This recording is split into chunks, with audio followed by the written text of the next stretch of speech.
Kanye West goes on Instagram and just goes off on multiple people. Eminem with in a way that we rarely ever see him, like really cool to see him. And Carter 5. Where is it? Where is it? That and more on BPTV Tunes.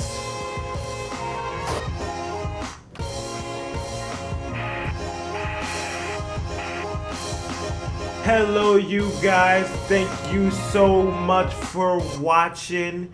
You are watching BPTV Tunes episode 7. 7 of them things, y'all. We're not canceled yet. I haven't been removed from the airwaves. I expect it to be removed from the airwaves a lot sooner, but I'm going to try my damnness to make sure this is the final episode because nobody will allow me to be on there anymore. But in case you guys don't know, I am the one and only Night's Hero, hipster god of planet Earth, and let's get right into it. Number 1, Kanye West. My boy Kanye, is about crazy as fuck right now. Kanye West, he recently went on Instagram and had a whole thing where he talked about multiple people. Matter of fact, you know what? I could show you better than I could tell you. I just wanted to express some things that were not sitting right with my spirit. Now that I'm up out the sunken place, I can think and I could just be yay and just express how I feel. First of all, what's the sunken place that he's talking about? He insinuates later, because we're not going to watch this whole video, is that he was on drugs. And now we know for certain that Kanye has experience like with cocaine and weed and other things like that. But what's the sunken place that he's talking about? Because we all thought the sunken place was you interacting with them Jenners and Kardashians. There's a couple things that I want to address. First of all, I want to address Nick Cannon. Like, I understand that you used to date my wife, but you get in an interview, don't mention my wife. If someone brings my wife up, you say, hey, I respect that man, I'm not speaking on that. Don't be making no suggestions like nobody fuck my wife. Now the next thing is with Drake. Yeah, I told you that if I wasn't in a medicated state, I might have had the thoughts to, hold on, this train going by.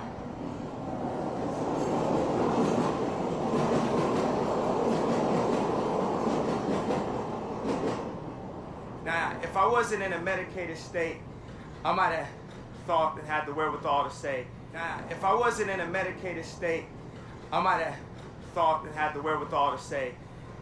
hey, Pusha, don't diss Drake on my beat. And I spoke about that and took accountability for that.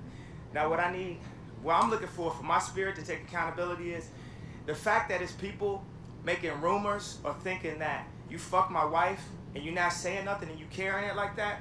That don't sit well with my spirit. All right, let's stop there for a minute. Now, clearly Kanye is feeling, the word is insecure is actually how he's feeling right now. Because there's a lot of rumors, in case you're not on Twitter, that circulate about Kim Kardashian and things that she has done. And Kim Kardashian and Kanye draw attention to themselves, so a lot of people are going to talk about them all the time. Now, let's start with the whole Nick Cannon thing, because, he's a real hard target for Kanye to go at, real difficult. You got to worry about the backlash from Nick Cannon. Nick Cannon used to date Kim Kardashian, of course. I mean, they're dating there in Hollywood, they probably smash. Now, he's upset because Nick Cannon had interviews and he responded to questions. That's what Kanye is upset about. It seems ridiculous, to be honest with you. Like, what is there to be upset about? You're upset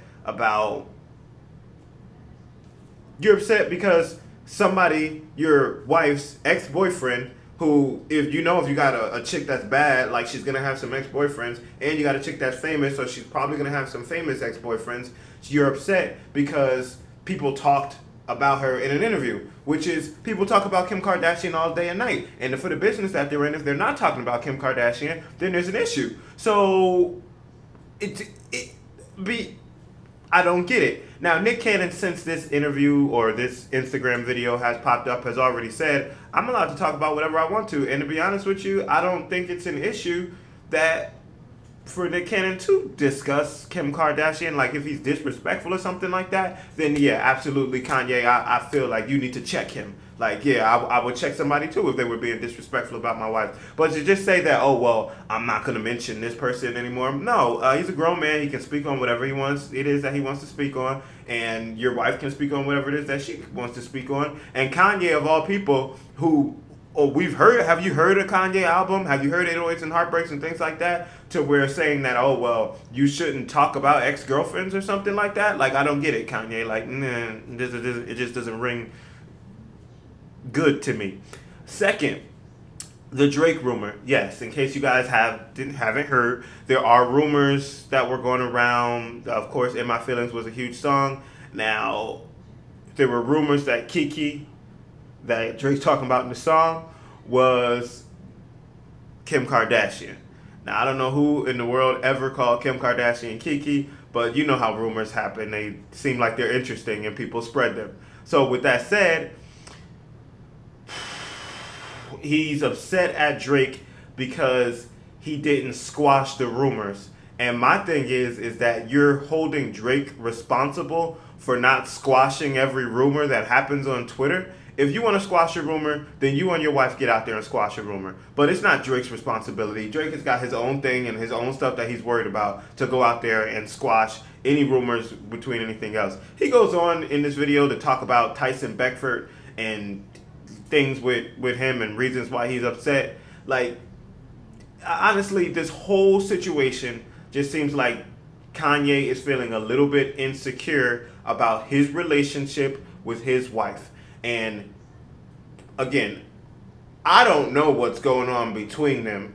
I do know the albums and music that I've heard. Kanye has made it obvious in his music that he has an open relationship with his wife, and that there has been issues sometime with it being an open relationship, which means he has gone and probably done some stuff, and she's probably gone and done some stuff. And what I would say is that Kanye needs to go handle this situation with his wife and not be all on Instagram and all this other stuff. But there's always like a little undercurrent thing that's happening with rap, and especially rap beef. And around the same time, it's actually like 2 days ago, you call it Yeezy Season 2. It's not Yeezy Season 2, but the Adidas has just released new Yeezys, and Kanye is about to drop another album soon. So that's probably, does it play into why Kanye needed to create some buzz and has been making songs with Lil Pump and Tekashi and things like that? Yes, it does. That's exactly why you're doing all this stuff, whether you want to admit to it or not. And hey, much success.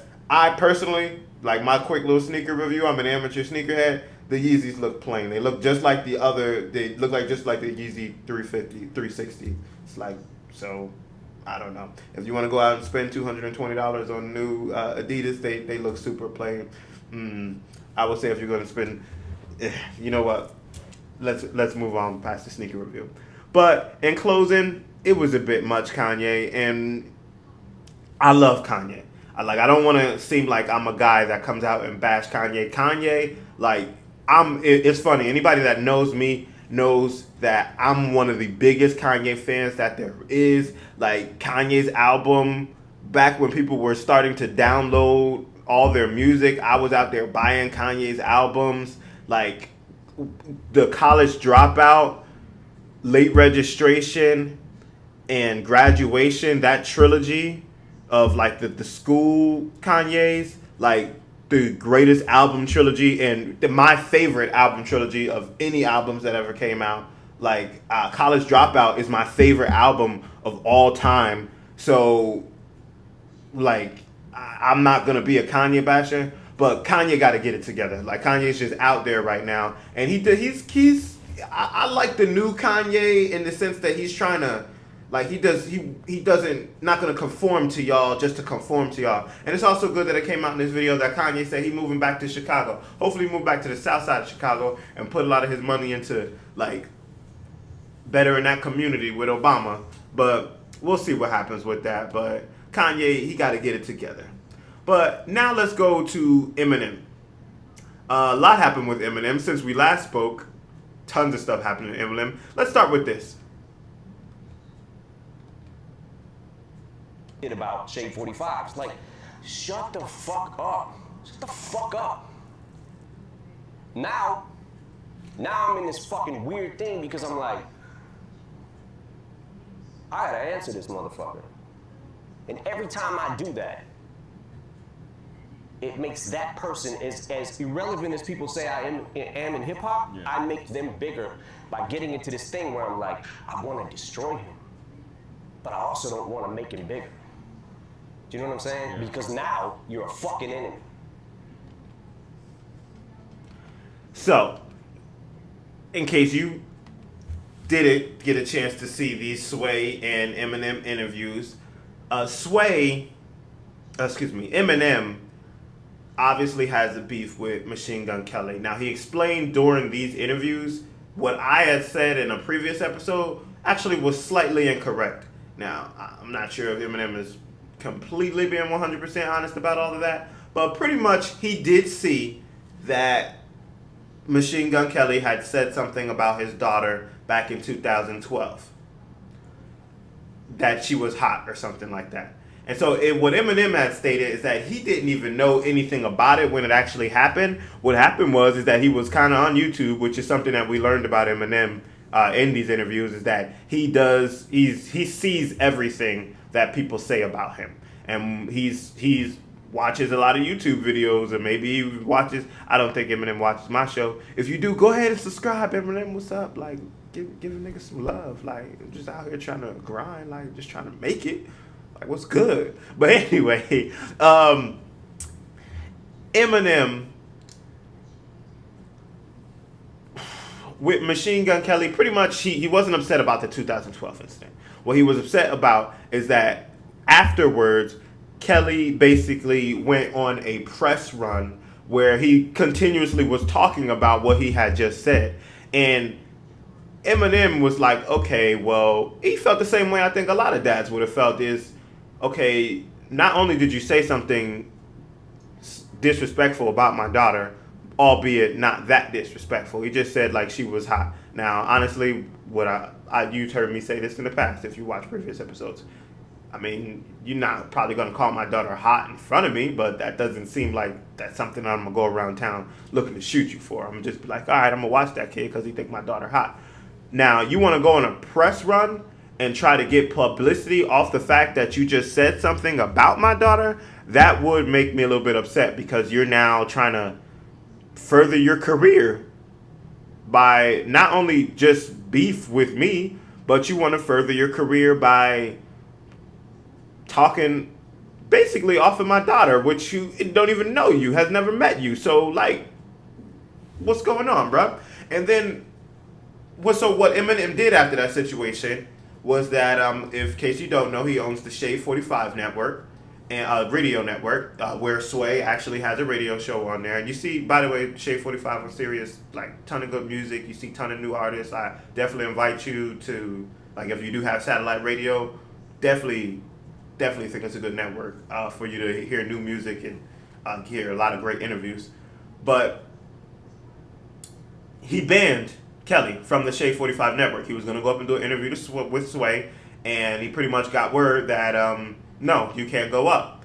So Kelly later goes and releases, he has a little freestyle where he said some stupid stuff, like, you the best rapper alive, I'm the best rapper alive, since my favorite rapper banned me from Shade 45.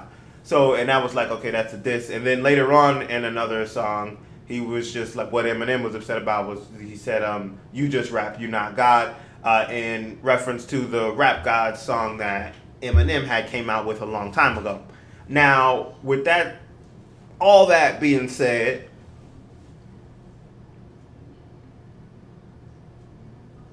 I kind of understand where Eminem is coming from now. In the past, I did not understand where he was coming from. I thought that he was just making him bigger. But I understand. And watching this interview, which, again, if I haven't said it, excellent interviews. You got to see Eminem in a way that you rarely get to see him. Like, normally we get the we get the angry Eminem and these other and from his songs is where we learned a lot about Eminem and his history and things like that. And you got to see Eminem talking with somebody that he really felt comfortable with, and he talked about a bunch of issues, including what happened with Joe Budden and Slaughterhouse, and maybe we'll talk more about that in just a moment. But they were really cool. But getting back to the point, I understand where Eminem is coming from, and now he's in the situation of where I was saying was that I wouldn't have even engaged with Machine Gun Kelly because again, Eminem is up here and Machine Gun Kelly is down here. I before this incident ever happened, barely any of these people, the people that really, I wouldn't say nobody knew who Machine Gun Kelly was, but Machine Gun Kelly is not like big in the game. Like you don't think about Machine Gun Kelly. Like Lil Uzi Vert has risen faster than Machine Gun Kelly. Like Machine Gun Kelly been out for a minute and really hasn't been making waves like that. And now it seems like he is going to make waves. Actually, following this incident that we're getting ready to talk about, Machine Gun Kelly's just dropped an album called Binge. But let's, in case you don't know what happened, which everybody does, Eminem dropped the Kill Shot. Sorry, you want me to have a heart attack? Was watching 8 Mile on my Naughter track. Realized I forgot to call you back. Here's that autograph for your daughter. I wrote it on a starter cap. Stand, son, listen, man, dad isn't mad, but how you gonna name yourself after a damn gun and have a man bun?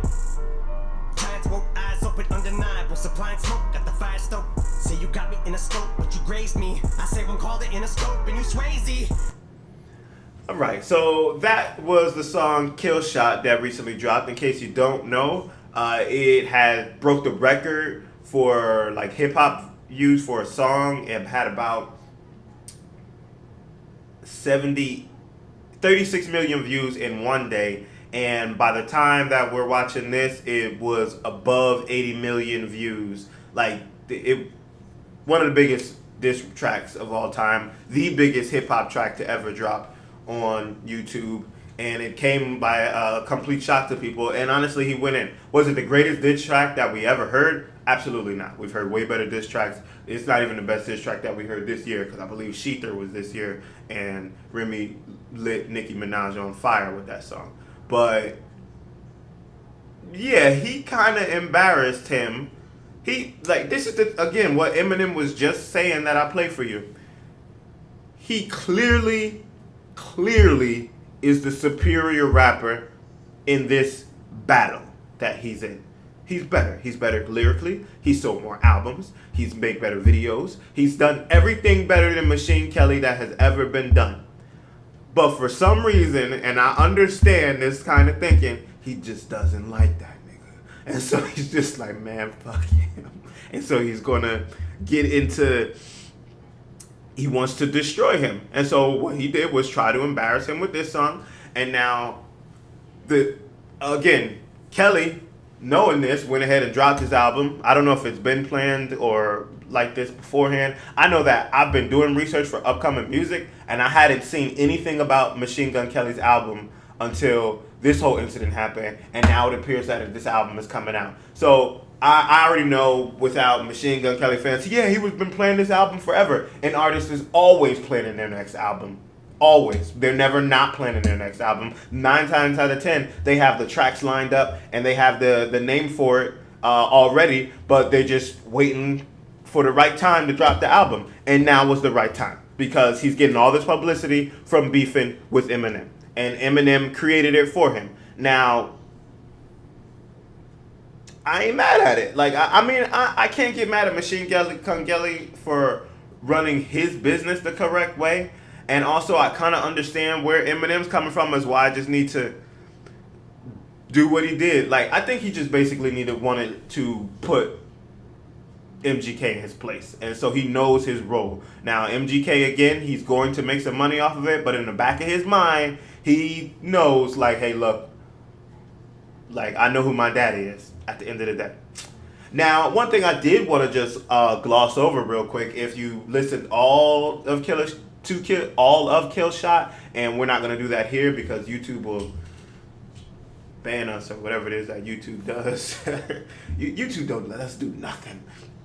But anyway, with later on in Kill Shot, he made a mention of Diddy, and Diddy's getting tired of Eminem. Let me tell you why he's getting tired of Eminem.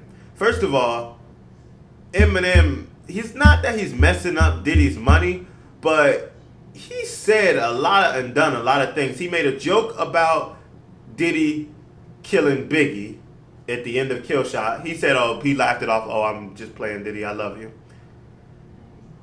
In case you didn't know, MGK is Diddy's artist. And then third, he's, I guess, beefing with Joe Budden. If you really watch these interviews, they're not really beefing as much as you may have thought. But he's beefing with Joe Budden, who isn't Eminem's artist, but he does have a show, a new TV show, I guess you would call it, a YouTube show, whatever, on the Revolt Network, which is Diddy's network. So, because Eminem is so ingrained in the music industry, he knows who he's dealing with and what artists and who they're signed to and whatever. So, if I'm Diddy, I'm like, what's your problem, Eminem? What's your problem? And even in the interview, the way that he spoke about Diddy, like when Diddy came up, he was just like, what, I'm going to call Diddy? Like, why would I call Diddy? It's not like he has the utmost respect for Diddy. And like when you're talking about going bar for bar, which is the type of thing Eminem would respect, like, let's be real with you, like Diddy on the business side of things runs shit. On the lyrical side of shit, like we've heard him drop some cool tracks. Diddy's got some hits. He knows how to sign an artist and get them to make some hits. But let's be real about this, like going bar for bar now. But he was never supposed to be a rapper. He never was. He was always supposed to be producing and managing the business side for Biggie, and then of course Biggie died and Puff dropped that album and everything changed. But it'll be interesting to see this situation evolve. We know that MGK is not done. The situation with Joe Budden, I don't know. In case you didn't see, Remy Ma basically called Joe Budden a bitch for not responding. Joe Budden was just like, oh, I'm retired. But at the same time, you're like, oh, I'm retired, but you're saying that you're better than Eminem, right? And you've been better than him for the past 10 years. So we don't know. But the one good piece of news that did arise out of this is that the Slaughterhouse album is not dead. Like it definitely seems like it can come back. There would be some things that need to be smoothed over between Joe Budden, the Slaughterhouse second album, between Joe Budden and Eminem. But it seemed like the way that everything went with Eminem, he was just like, oh, they went back to their cities and I thought they were going to come back and finish the album. I just felt like the album needed a couple more songs and it never finished. And then he, of course, we won't get all into it. Maybe one day I'll get into it in depth. Matter of fact, if you guys want to talk further about the Joe Budden and Eminem situation, we could talk about it more in the comments below. Or you can hit us up on Instagram or Facebook. And if you guys say that you want me to go further into that, we absolutely can. But let's go ahead and move on to more news. Carter 5. So, at the time that this whole video was supposed to be released, Carter 5 was supposed to come out the next day. At least that's what we heard. We saw basically the way everything happened, and it did get out of control, was that Floyd Mayweather dropped a picture of the Carter 5 album cover with like the hashtag 21. So everybody thought like, oh yeah, this this album might be coming out the 21st. And no, it did not come out on the 21st, and we still await Carter 5. It does not have a release date right now. What we did get was a track list, what we think is a track list for Carter 5. In case you guys can't see, it looks like we're going to have features from Manny Fresh. Looks like feature from Justin Timberlake. One of the singles is "Believe Me" with Drake. Like, when did that song come out? Like, I don't understand why that would be on this album. Like, I don't get that. Feature from Big Sean. Feature from his daughter, Regina Carter. I know that LeBron James always talks about how, like, he can't wait to play NBA basketball with his son. So I can't imagine what it's like to actually be on Lil Wayne to be on a song with his daughter. That's pretty cool. Track from feature from Kendrick Lamar, which would probably be the thing I most anticipate.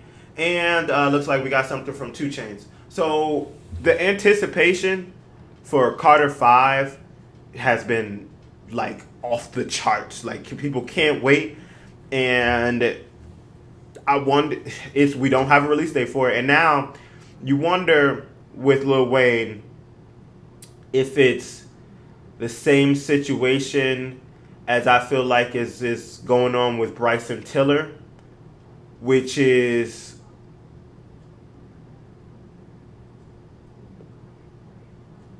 not are you scared, because I wouldn't say that you're scared, but are you worried about meeting the anticipation? We'll talk more about Bryson Tiller in just a minute in the new music section, because we'll talk more about that in just a second. But the anticipation for Carter 5 is just insane right now. Just people just can't wait. So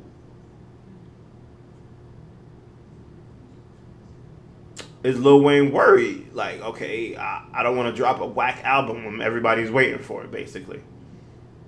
I don't know. I guess we'll find out. Moving on.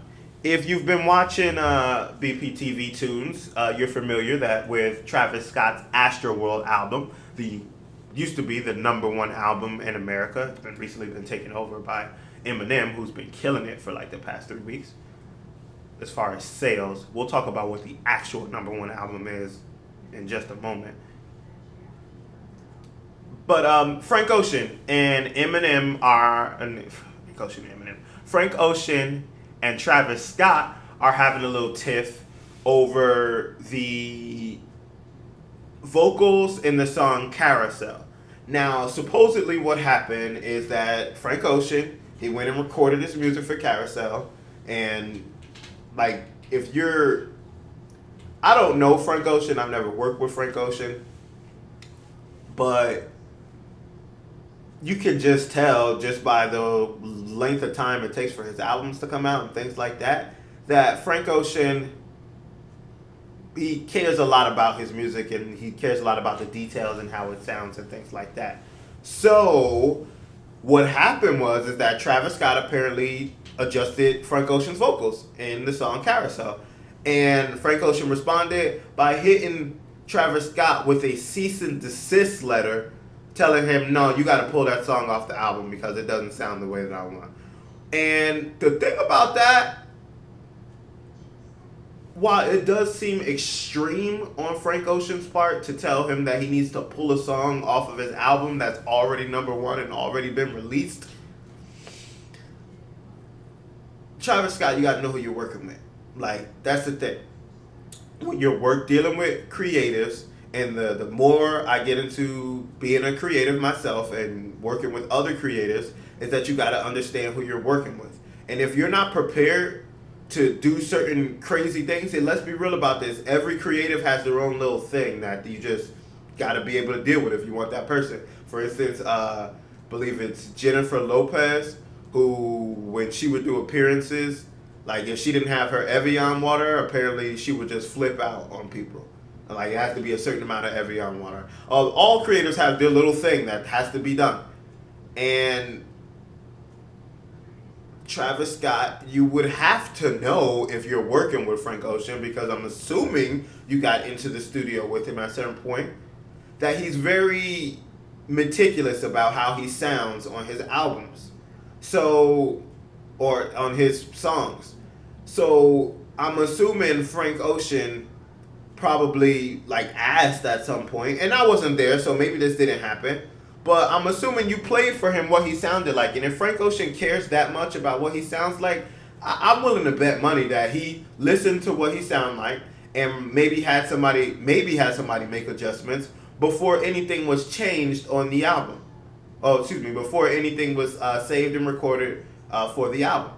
And for you to then turn around after you already played what you played for him and adjust his vocals, not adjust something else in the song, not adjust like the beat, you adjust his vocals, if that's what truly happened, honestly, you gotta say I would say Travis Scott is out of line. And second, yeah, you gotta know who you're working with. There may be some artists who are okay with you adjusting their vocals, and that would have been perfectly fine.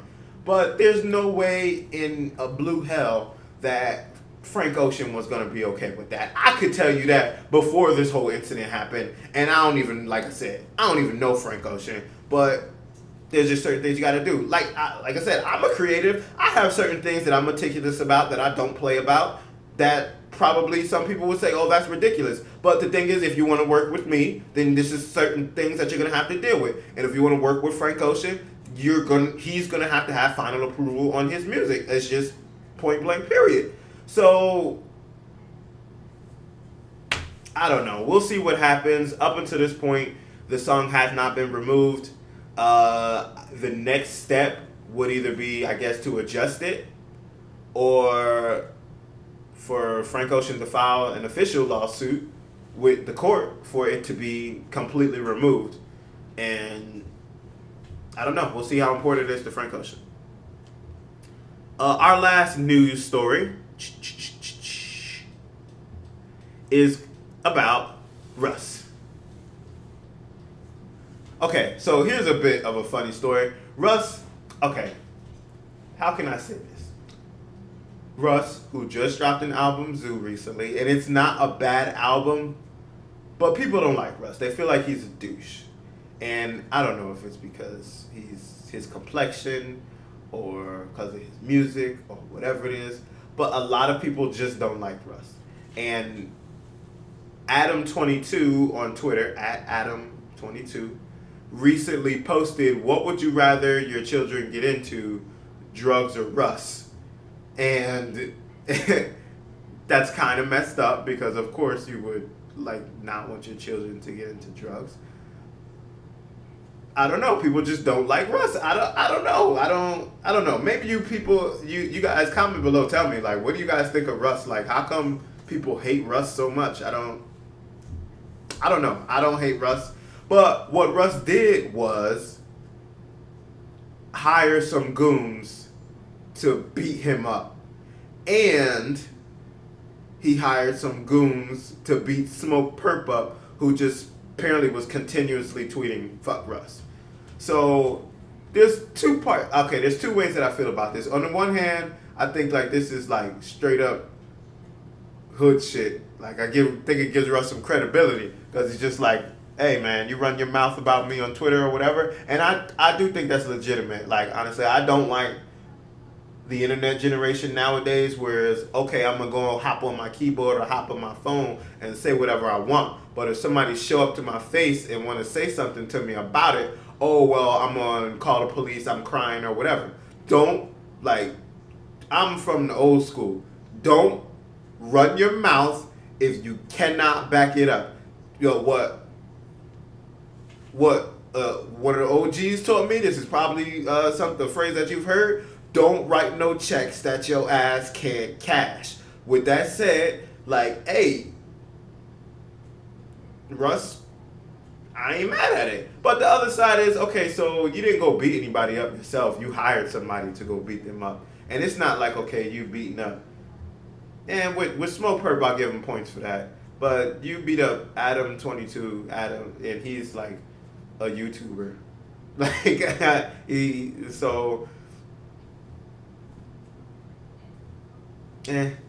I don't know. I don't know how I feel about this whole incident. Maybe I won't say anything too bad about Russ because I don't want him to send anybody into my house to beat me up. All right, so now let's get into the video of the week. For the first time ever, we actually have a requested video of the week. It was sent to us by Iqbal, one of our favorite family members of the show. And we want to share it with you guys. So let's take a look. It's Wally featuring Devlin. Created when I jump on the stage and go ape shit. For years I've been killing it, trust me. Swear down, I will never get rusty. My lyrics are rough up your lyrics like rugby. For the work I put in the fans, this one me free, but it's the liberty, street divinity. So as you guys know, we can't listen to too much of the song because YouTube will just ban us and just throw us onto the jail or whatever. But that was Wally featuring Devlin. My thoughts on it, I actually, of course, have seen the whole video. I won't say I'm a huge, ginormous fan of English rap. What I can tell you, the man's flow went in. I like the overall griminess of the video. The griminess, but at the same time, the polishedness of the videos. And the guy had some bars. Like, he really did. I didn't understand it all because, again, I don't speak English slang. Like, so, like, it's a completely different. It's like if you're from Jersey and then you go to Louisiana and they're, like, using all these slang words. You're like, what? Huh? What? But yeah, thank you, Iqbal, for the video. Please continue to send us more videos. And anybody, if you want to be featured for, maybe you have a video that you shot for your music, go ahead and send it to us at bingeplaytalks@gmail.com, or hit us up on Instagram, Twitter, anywhere. We'd love to hear it. That's what I'm doing now. I'm listening to straight new music, new artists. Like, we moving off of that mainstream stuff. So let's get into some fam questions from all of our Binge Play family across the world. Our first one comes from Naim Good Thanks, one of our favorite people in the whole world. How did you feel about Slime Language? For you guys that don't know, Slime Language is a compilation album dropped by Young Thug and crew on his label. And what I thought about it is it's a compilation album. So if you know the history of compilation albums,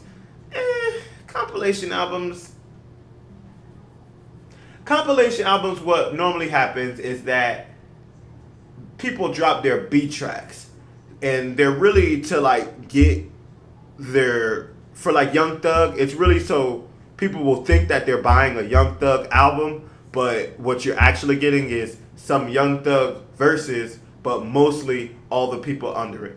Jay-Z has done one with The Rock. Lil Wayne did one with Young Money. Like, we'd be talking about it for days if we talked about all the compilation albums.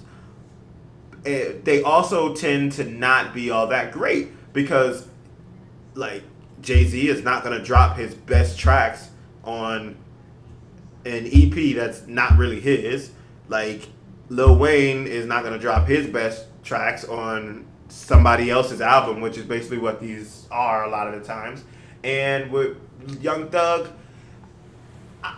I will say this, considering the history of compilation albums, it does have a chance to be one of the best compilation albums of all time. But that's just because I don't love compilation albums like that. And this is, by the way, this is not like, okay, like duet albums and things like that I'm talking about. Like, this is not, okay, Drake and Future. That isn't included in this. I'm talking about an artist owns a label and drops an album with mostly songs from the people on his label. The one of the few exceptions, I believe, was G-Unit's album, which actually, the G-Unit album, actually, I liked it. I don't know. But that was back when late 90s hardcore, early 2000s hardcore gangster rap. Slime Language was a pretty decent album, though. I like that song Tsunami. Thug actually had some bars on there. And for you guys that don't know, Thug has one of the most hardcore online followings of any rapper out there. Like, there are people that will fight you because you feel like Young Thug is not the best rapper, not top 5 of all time. But Naim Good Thanks. I want to thank you so much for asking questions. Please continue to ask one each week for us. I love them. Question number 2 comes to us from Iqbal. one of our favorite. He actually suggested the video of the week. Favorite song off Eminem's Kamikaze. Now, first of all, great album. Second of all, this is a hard question, and it changes based on the day. Because, okay, I filmed episode 7 earlier, and then I had to refilm it due to some issues. And, like, when I first filmed it, I was like, okay, my favorite track is going to be, I don't even remember, it was like Lucky You or something like that. And now when I think about it, because, of course, I'm in the car listening to music, and I listened to Kamikaze a few more times, I think it's either going to be Greatest or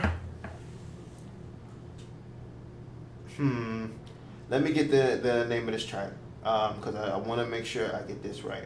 But it's the song where he talks so much about D12, and it was cool again because what I did like with Eminem was I like that we're starting to see another side of Eminem. We're starting to see like that old Slim Shady serial killer, I'm gonna kill everybody, rape you and all that good stuff. Like, that ain't cool. Like, it's not that it wasn't cool, but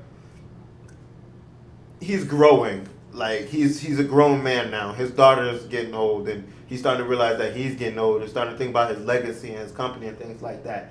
And the song is Stepping Stone, and he goes into depth about talking about some things with D12 and like kind of just laying it all out on the line with everything that happened with D12. And D12 was one of my favorite rap groups of all time. So, because Eminem is one of my favorite rappers of all time. And obviously around the time that Proof died, they started to fall apart and not be as big as they were anymore. So I like Greatest because anybody that knows me knows that I'm a pretty confident guy.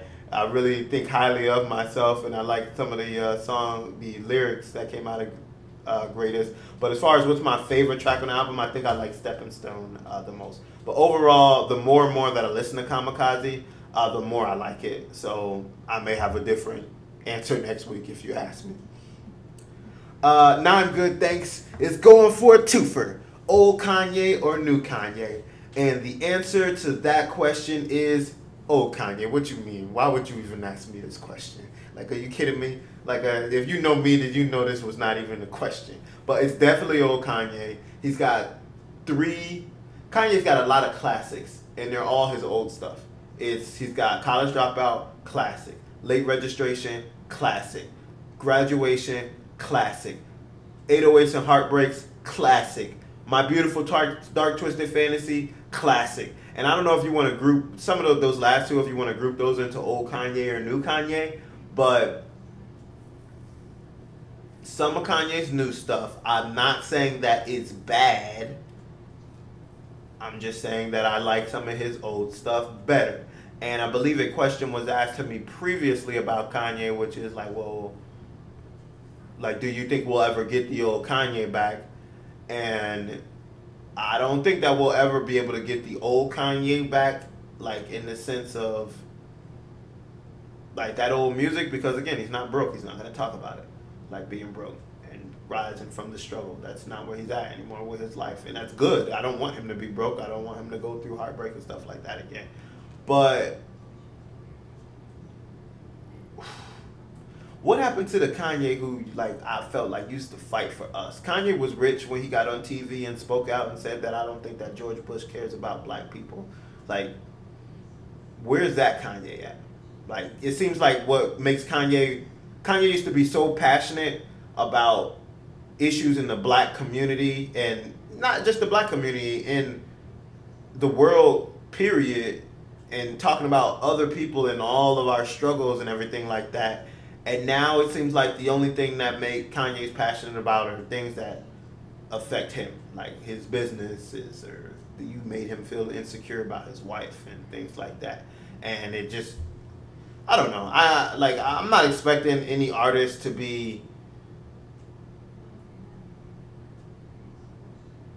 care about me or nothing like that. I understand what you're doing this for business. You did it so you can make money or anything like that.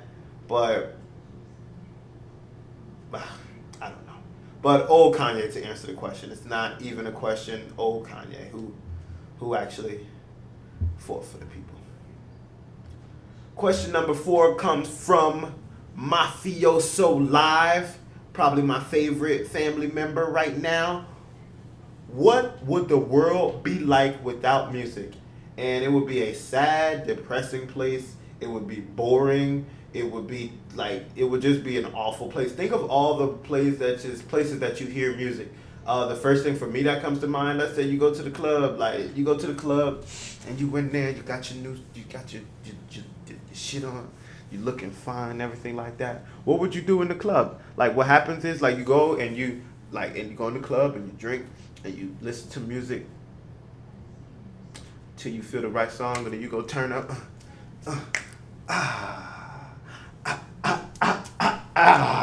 But anyway, there would be none of that. What would you do? Like, how would you talk to girls in the club? And what would they be shaking their ass to? Nothing. When suspense, I think about movies. Like, think about it. Like, you're watching. My favorite movie is Batman: The Dark Knight, and there's this scene where the Joker's like on a motorcycle, and he is driving the motorcycle, and he's telling them to wire up the building because there's a helicopter that's about to chase them, and they need to shoot the helicopter down. And there's like this suspenseful music playing in the background. You know how it goes. That wouldn't be there. So, like, the stuff would happen in the movie, but it'd be boring. Think about when you go through things with women or men, whatever. You listen to music. Think about when you're starting a relationship with somebody and you're trying to attract them to you.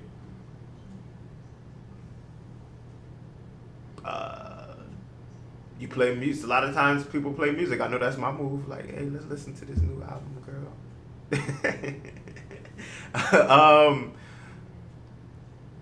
You wouldn't do that.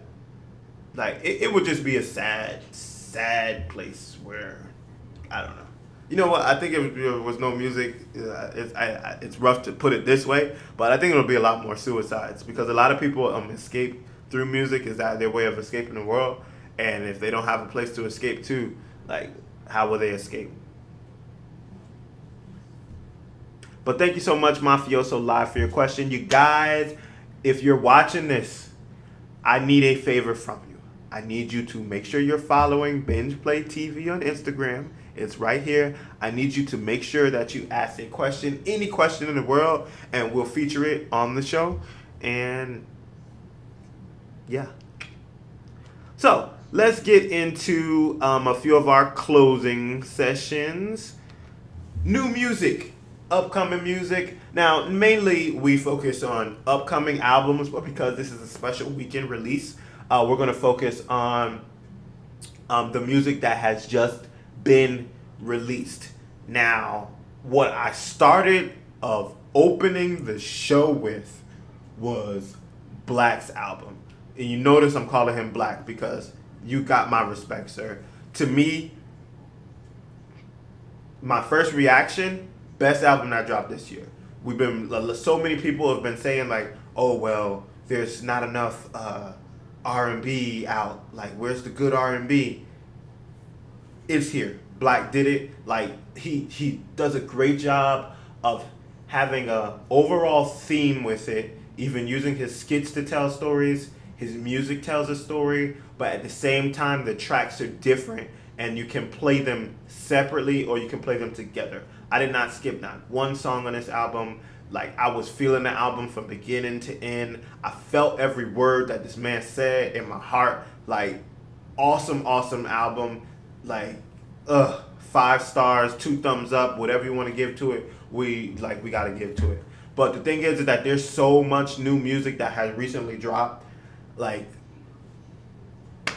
you got to love it. Just 2 days ago, or 1 day ago, one day and a half, it's like 1 o'clock in the morning when I'm filming this, Prince album that I was excited for just dropped Piano and a Microphone, 1983. Dope. It's basically, if you want to know what the concept is, it's just basically Prince just sitting at a piano and a microphone, and he just sang some of his old songs. And you may have heard us talk about like lo-fi music. It's like not a polished album, and that is what makes the album like even better, is that especially for the fact that Prince is gone, for you to have a chance to just hear Prince perform raw music, it's not an opportunity that you will ever get again, to be honest with you. Like, this is probably, Prince has a lot of unreleased tracks that it seems like his estate is going to release at this point, but it's just cool. And you probably, if you're a really big Prince fan, you're probably going to have some emotions while you're listening to it, because it's dope.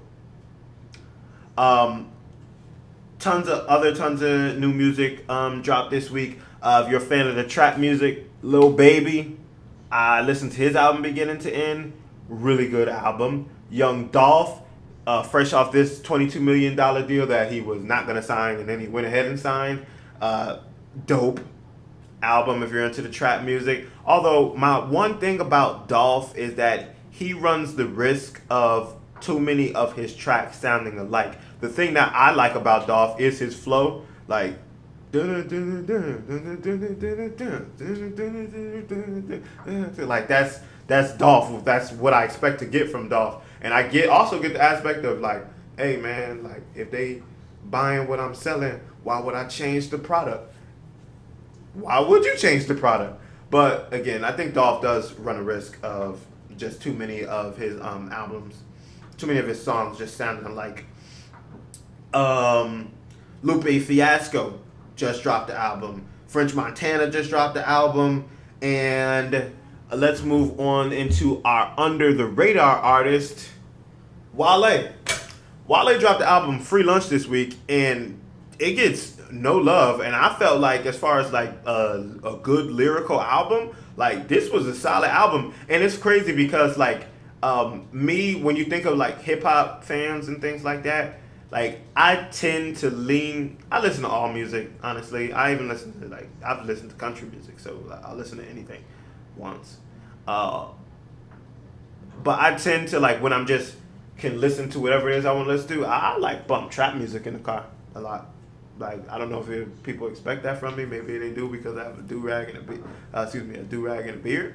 But like, I like to listen to a lot of trap music, a lot of southern like type music, stuff like that. A lot of like stuff like that. But Wale's album was like really good. Like, sometimes, you know what, people don't like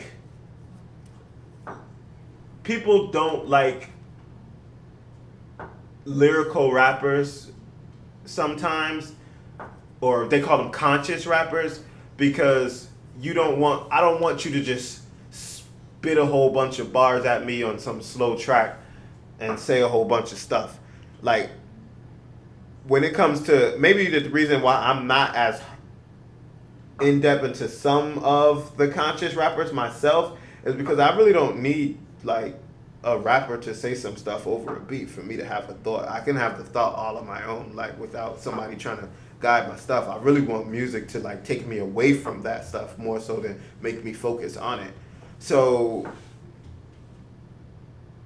with that said, though, Wale's album was a really fun album. It made you think. It was lyrical. I'm not going to say I hate conscious rappers, because I don't. I love plenty of conscious rappers. I like thought-provoking music, too, at the same time. But it wasn't that. It was a good, solid album. J. Cole dropped a feature on it. Like, it was a good album, and I haven't heard not one word about it from anybody. Like, and you know why I haven't heard a word about it from anybody? Because Wale, while he does have his little tips with people and stuff like that, Wale hasn't had a beef with somebody. He didn't go on Instagram. He didn't have Sway interview him. He didn't do any of that stuff. And we'll have more details later on in future episodes about album sales and streams and how he did. But I don't know. It's just a shame. And so I know if you're a fan of the show, you're probably like, Wale's not on the radar. We know exactly who Wale is. And Wale, again, it's not like he sold 2 albums or anything like that, but he should get more recognition for what he did with this album. And Black should get a hell of a lot more recognition for what he did with his album, because he dropped a motherfucking classic. So, I want to thank you guys so much for watching. This has been BPTV Tunes, episode 7. We went a little bit raw and uncut with this episode. We're going to do our best to get this out every Thursday. But, hey, look, I'm just one man. But thank you guys so much for watching. Don't forget to like, comment, and subscribe. Do not forget to check out Binge Play every Wednesday. Dropped by NJ Cheeses, whatever he wants to be called this week. I just call it nigga Chaz, but whatever. But anyway, thank you guys so much for watching, and adios.